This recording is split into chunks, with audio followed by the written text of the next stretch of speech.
سب سے پہلے تو ہمیں اللہ کا شکر ادا کرنا چاہیے کہ اللہ تعالیٰ نے اس مقدس وطن کو، اس مقدس سرزمین کو پاک فوج کے پاک عزائم کی بدولت، ان کے پاک ارادوں کی بدولت اور امت مسلمہ کی دعاؤں کی بدولت اس جنگ میں فتح نصیب فرمائی، اور پوری قوم ان جوانوں کو سلام پیش کرتی ہے جن جوانوں نے اپنی جرأت اور ہمت اور دلیری کا مظاہرہ کیا اور اعلیٰ کارکردگی کا مظاہرہ کیا۔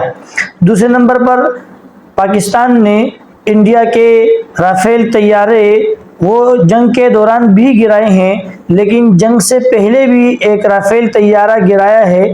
بہت سے پاکستانی دوست اس پر سوال اٹھاتے ہیں کہ پہلی بات تو یہ ہے وہ طیارہ ہمارے حدود میں نہیں تھا، وہ انڈیا کی حدود میں تھا، اسے کیوں گرایا گیا ہے؟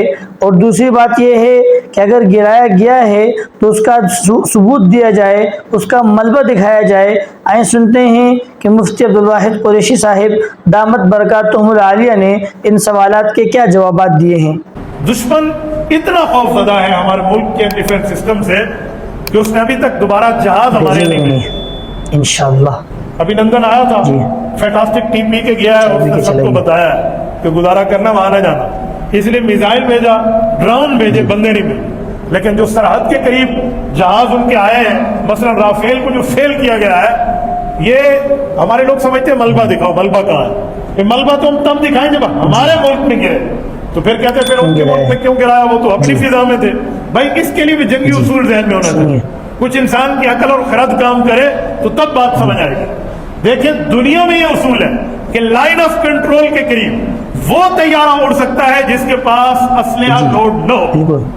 اگر پے لوڈ اس کے پاس موجود ہے اور اس میزائل کی رینج اس ٹریفک کنٹرول یا کنٹرول لائن کے پار تک ہے، وہ جس وقت اس رینج کے قریب آئے گا دوسرے ملک کو اس کے اوپر اٹیک کرنے کا یہ بنیادی حق ہے اور دنیا کے آئین اور قانون میں موجود ہے۔ تو جس وقت ان کے طیارے ہمارے لائن آف کنٹرول کے قریب آئے ہیں اور وہ پاکستان کی رینج میں ان کی میزائل کی بات تھی جو 120 کلومیٹر پر فائر ہو سکتے ہیں، اور وہ 50 پہ آئے تو 120 سے اگر 50 نکالے تو 60-70 کلومیٹر تو پاکستان میں میزائل انٹر ہو سکتا ہے، تبھی اس کو گرایا گیا، اگرچہ وہ گرا اپنے ملک میں۔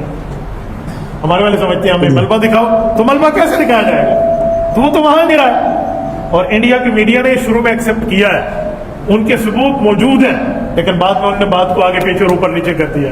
یہ ثبوت ہے اس بات کا کہ اگر ان کے اس طرح جہاز نہ گرائے گئے ہوتے تو یہ ان کی چیخ و پکار اتنی نہ ہوتی، ہمارے زور کا اندازہ ان کے شور سے نہ ہو رہا ہوتا، اور یہ اپنے ڈرون نہ بھیجتے، اپنے جہاز بھیجتے۔ جی آپ نے سن لیا کہ ان کا جہاز اگرچہ اپنی حدود کے اندر تھا، اپنے فضائی حدود کے اندر تھا، پھر بھی اسے کیوں گرایا ہے اور اس کا ملبہ ہمیں کیوں نہیں مل رہا ہے؟